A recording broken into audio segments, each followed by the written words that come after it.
Jack? Where's Jack? Where is he? Jack, I want to see you. Great job, Jack. Thank you. What a job you do. You know, we have an incredible thing. We're always talking about the fake news and the bad, but we have guys, and these are the guys who should be getting Pulitzers. We got a Trump supporter. We got a Trump supporter right here. Oh, They don't like it. oh, he's putting it on the ground and he's making it worse. And now he's standing on it. Now he's standing on it. You're not supposed to stand on it. Oh, now he thinks he's saving it. You're ready to turn that phone off, let me scan your body, I'll have a conversation with you. I'm just scanning you for other universal precaution. We're gonna have a conversation about a bigger picture here. Shit's about the school, you know? All right, Jack Posobiec, we're back live here at the Charlie Kirk studio in Phoenix, Arizona. You just saw the video there. Journalist Nick Sortor, arrested last night, spent the night in jail. He joins us now on Human Events Daily. Nick, first of all, are you okay? Yeah, I'm okay. I'm shaken up and tired because, jail isn't not exactly a five-star resort, especially out here in Portland. But, it's an experience that I'm hoping that we can make some good out of. And from what I've seen this morning, I'm pretty hopeful about that. Well, so you and I spoke on the phone earlier. I've seen what stuff you've been putting out on Twitter. Walk us through, in your own words, what happened last night. Yeah, I mean, it's actually, it's pretty simple. Jack, you know very well that these Antifa thugs hate when you video them in any circumstance, right?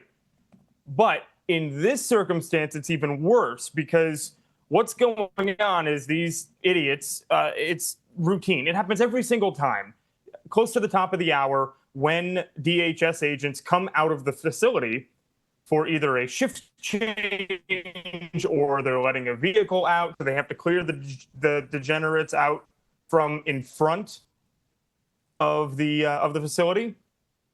And they like to push back and assault these agents.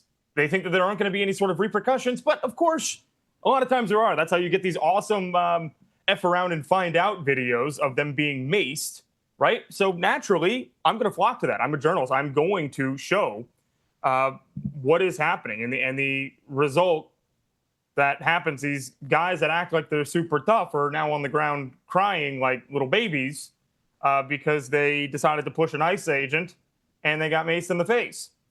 So they don't want the world to see that they're not actually these tough military type figures, that they're actually just, I don't know if I can say that word on air, but well, so Nick, so you're out there, you're filming. There's the maze. We saw the stuff with the American flag.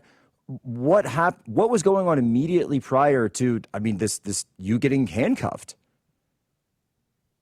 Yeah, it was because they were upset that I was filming them after they were being maced. I was filming them on the ground crying. They're on the public sidewalk. I'm on a public sidewalk. I can film whatever I want to in public, and there's nothing they can do about that. They don't understand that. Of course. Part. I mean, we're not dealing with the world's best and brightest here, Jack. So, and so they get mad, and their way of handling that, when you don't immediately give in to their demands, they come at you physically, aggressively. But I'm not going to just surrender to them and stop filming because they threaten me and tell me not to. That's not how I operate. That's not how any self-respecting journalist should operate. So they decided to come after me. They decided to chase me down the sidewalk, as you can see in this video. And there's 10 of them surrounding me. They tried to jump in front of me. I'm actually heading to my car at this point. So I was trying to get through on the sidewalk, and they shoved me into this flower pit. And I got up and was able to push my way out of the situation. And I go to the Portland police, and I stand next to this group of Portland police for 7 or 8 minutes, because that felt like a pretty safe place to be at the time, right? Little did I know I was going to end up being the one arrested rather than the people that just, broke my camera, shoved me into a hole, and punched me. They didn't end up getting arrested. It was just me, as you can see in the video. And I mean, I was shocked by this. I did not, for a second, even when I was being handcuffed, I thought there were two possibilities here. Either A, they're pretending like they're arresting me just to get me out of the situation, like pretend like they're doing something. Or B, it's totally a case of mistaken identity. Never did it cross my mind in these first several minutes that they were actually arresting me for something. It was unfathomable. And they didn't know what they were arresting me for either, because it took over an hour for them to figure out what the charge was.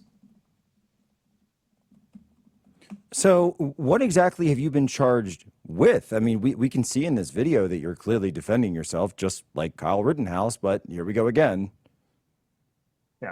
Yeah, so they decided that that they could charge me with disorderly conduct in the second degree.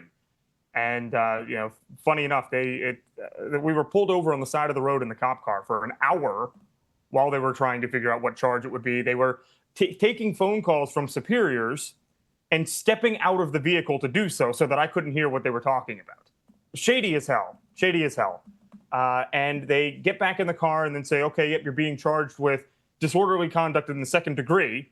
And I'm like, okay, what exactly does that mean? What disorderly? You got to give me more of a description here. What was the event that led to me being charged with disorderly conduct? And they're like, well, it could have to do with three things. It could be either blocking the road, blocking the sidewalk, or getting in a fight. I said, okay, well, which one is it? And they're like, well, we don't actually know the answer to that question. So they were making it up as they went.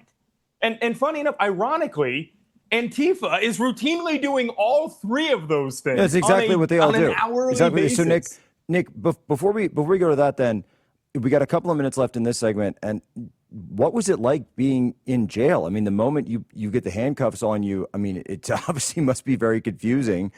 You comported yourself very well, by the way. You kept your composure. I know that wasn't easy, but you showed that discipline like someone who's been in the field as many times as you, because you know, right? Don't fight there, fight it out in court. What was the rest of your night like as they put you in the back of the car and brought you to the prison cell?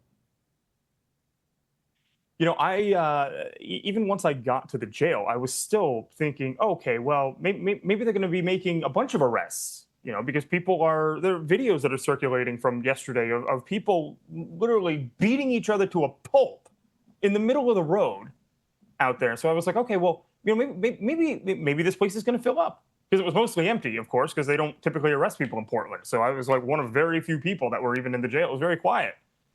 Nobody else showed up. I mean, two other people showed up the whole night, and I didn't recognize either of them.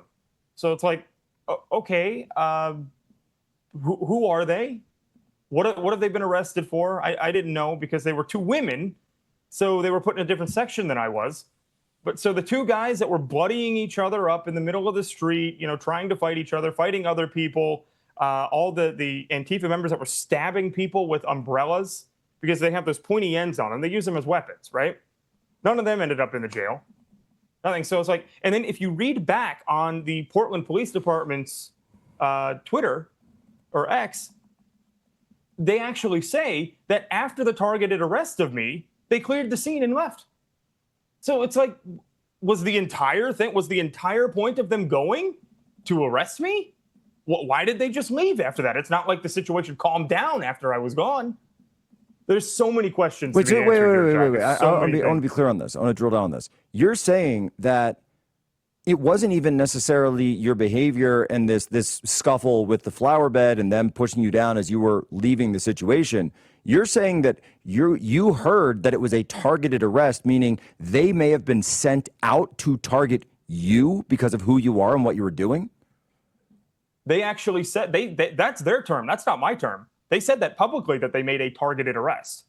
So that was referring to me. So I'm not throwing that term out. I'm not making it up. That's what they said. Yeah. So they have not defined that arrest term yet of a working journalist on the street. And I've watched the video, by the way, and I've seen you in a million videos and covering a million different events. I've never once seen you use violence or provoke people or any of this litany of things that people are blocking roads or anything like that. I mean, like that's just not what Nick Sortor does. I mean, you provide Starlinks to people who have blocked roads, by the way, and you go out and help people as much as possible. And you've done the yeoman's work in time after time in so many of these disaster areas. And by the way, I'm sure that if there are a way that you had to help the people that are living and working in these conditions, that you would have done that as well. Nick, we're coming up on a break. Can I hold you over for just a little bit? Are you able to do that, or do you got to run? Yeah, that's fine. No, I'm good. Go ahead. All right, we're gonna hold Nick Sortor over. Thank you very much, Nick, for being here with us. I'm glad you're okay, because we need to talk when we get back. I want to talk about how we're going to fight back. The White House has already weighed in on this. The Department of Homeland Security has weighed in on this. The Department of Justice has weighed in on this.